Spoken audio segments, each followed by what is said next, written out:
ఈ 2 పాఠాలలో ఈ మధ్య నేను ట్రైనింగ్లో వారి శైలజ మనవరాల గురించి చెప్పేటప్పుడు నేను పూర్తిగా తెలుసుకున్నాను. ఆ పాఠంలో ఆయన ఇచ్చినటువంటి సదాశివ గారు ఇచ్చిన వ్యాసంలో మొట్టమొదటి పేరాలోనే ఆ మొత్తం పాఠంలో ఏం చెప్పాలనుకున్నా అన్నీ చెప్పి పెట్టాడు. అది విమర్శకుడికి ఉండాల్సిన లక్షణం. భూమిక పాఠంలో కూడా 3 భాగాలు ఉంటాయి. మొదటి భాగం విమర్శ ఎలా ఉండాలో, రెండవ భాగంలో నేను ఏమి విమర్శించబోతున్నానో, మూడవ భాగంలో ఆ పుస్తకాలలో ఏముందో చెప్తాడు.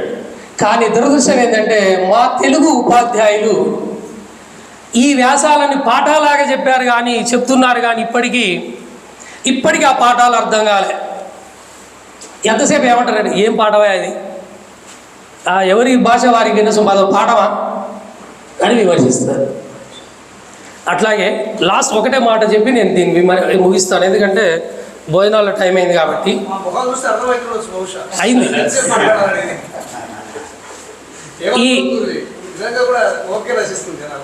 ఈ వ్యాసాలలో ప్రతి వ్యాసంలో మొట్టమొదటి పేరాలోనే ఆ వ్యాసంలో ఆ కవిలో ఆ కవిత్వంలో ఉండే లక్షణాలు, అతనికి ఎటువంటి స్వభావం కలవాడో స్పష్టంగా చెప్పాడు. కాబట్టి ఇవి ప్రతి ఒక్కరూ చదవదగిన వ్యాసాలు. మనందరం చదివి వాటి మీద అభిప్రాయాలు వ్యక్తం చేస్తే వారికి తృప్తి ఉంటుంది. పుస్తకాలు అమ్మేవి కావు, సాహిత్యం ఎప్పుడు అమ్మడానికి వీలుపడదు. కానీ ఈ మధ్య మనలో ఒకరు బ్రహ్మాండంగా పుస్తకాలు అమ్మి ప్రతి పుస్తకం అమ్మి డబ్బులు సంపాదిస్తే నాకు అది ఆశ్చర్యం వేసింది. కానీ కౌండిన్య గారు అప్పుడే పంచడం మొదలుపెట్టారు. ఇవి పంచకుండా, ఎందుకంటే పంచితే తీసుకుపోయి ఆడ పడేస్తాం, కొనుక్కుంటే బాగుంటుందని నేను అనుకుంటూ ఈ అవకాశం ఇచ్చిన మీకు ధన్యవాదాలు తెలియజేస్తూ ముగిస్తున్నాను.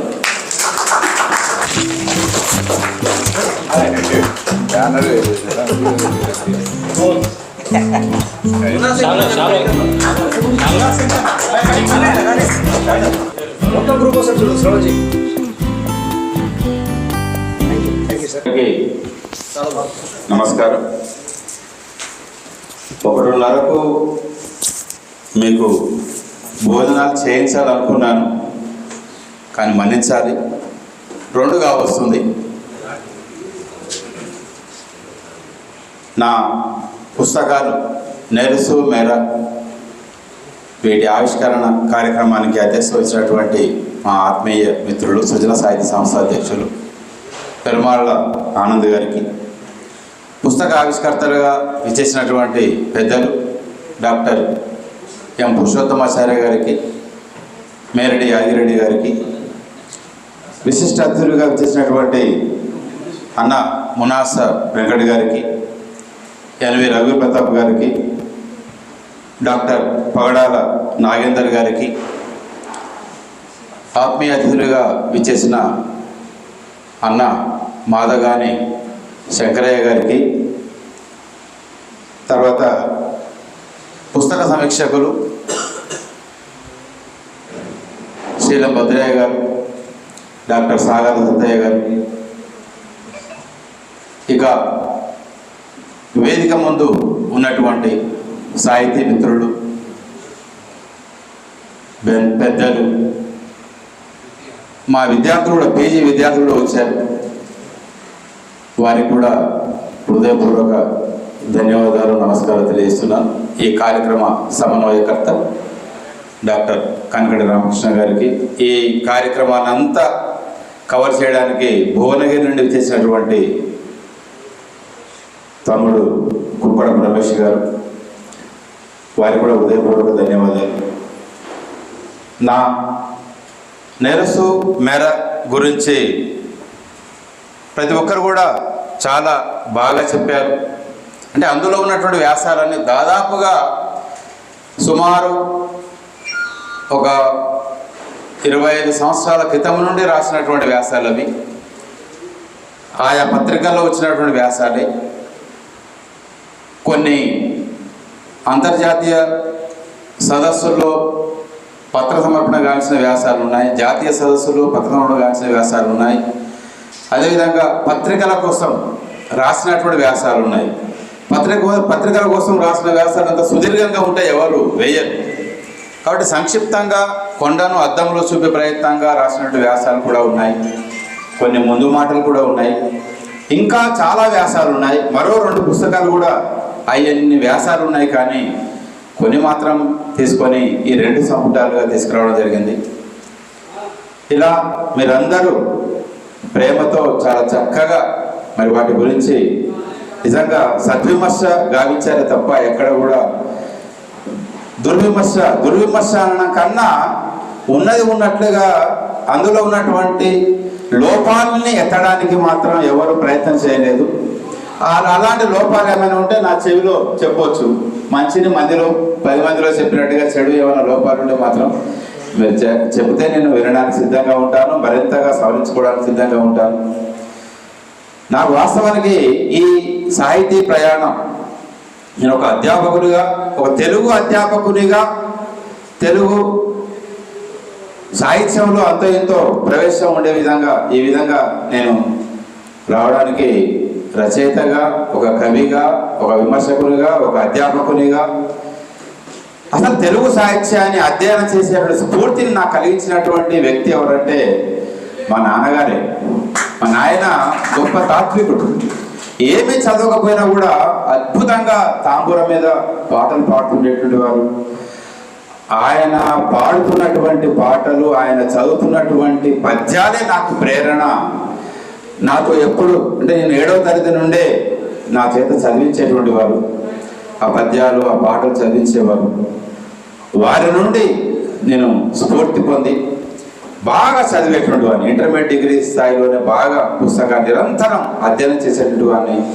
ఆ విధంగా చేయడం వలన ఇవాళ నేను ఒక తెలుగు అధ్యాపకునిగా నేను వేలాది మందికి నేను బోధించగలుగుతున్నానంటే ఒక టీశాట్ మన టీవీ ద్వారా అనేకమైనటువంటి మరి పోటీ పరీక్షలు ప్రిపేర్ అయ్యే వారికి నేను ఒక తెలుగు విషయ నిపుణుడిగా నేను పాఠాలు చెప్తున్నానంటే దానికి ప్రేరణ మా నాన్నగారు, తర్వాత తెలుగు భాషా బోధకులు, ఆ తర్వాత ఇవాళ తెలుగు సాహిత్యాన్ని సృజిస్తున్నటువంటి వారు ఎందరో. నిజంగా నల్లగొండ నిజంగా పురిటిగడ్డ, అన్నిటికీ పురిటిగడ్డని, పోరాటాలకే కాదు అనేకమైన సాహిత్య ప్రక్రియలకు, అస్తిత్వ ఉద్యమాలకు కూడా పురిటిగడ్డ ఈ నల్లగొండ.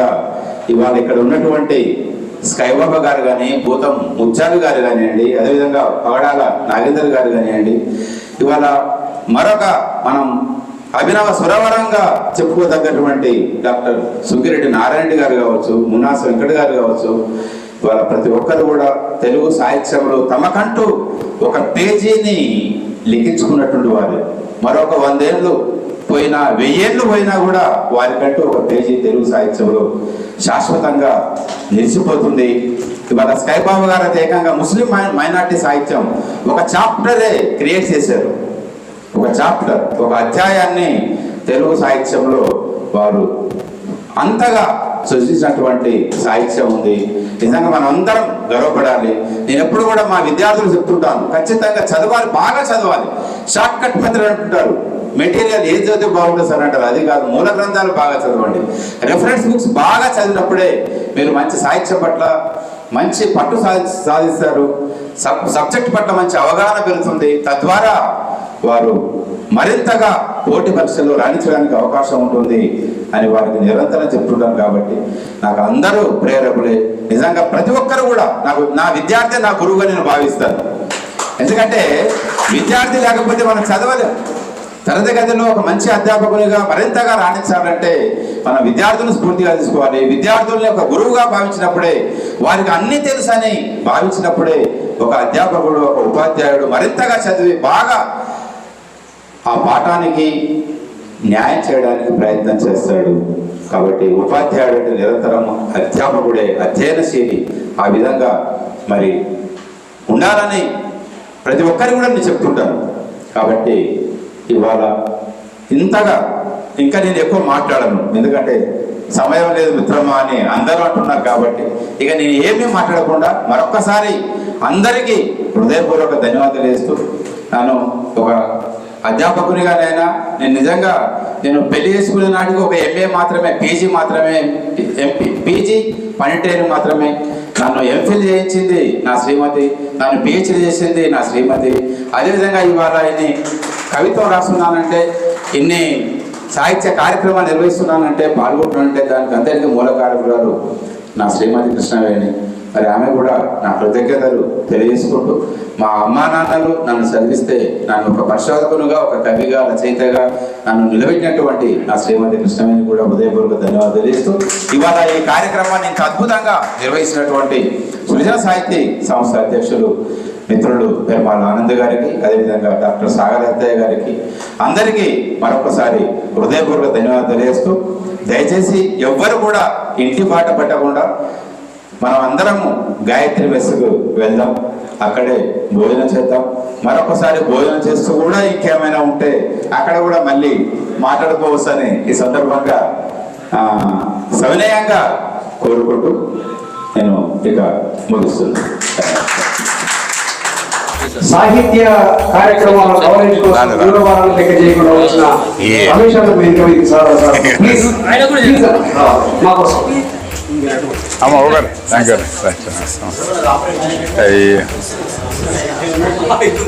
దాసోజు రవికుమార్ దంపతులు కవి దంపతులు ఇద్దరు కవికి సన్మానిస్తున్నారు. స్వాతి రవికుమార్ ముందు వాళ్ళ పేరే ఉంది sir. Thank you sir. Thank you. అందులో స్వాతి గారిది పుస్తకం రమేష్ రమేష్ గారు రమేష్ సార్ స్టడీ సార్స్ పేరుతోటి యూట్యూబ్ ఛానల్ ఉంది సార్కి. చాలా ఉపయుక్తకరమైన సమాచారం మన కళ్ళు దొరుకుతుంది. ముఖ్యంగా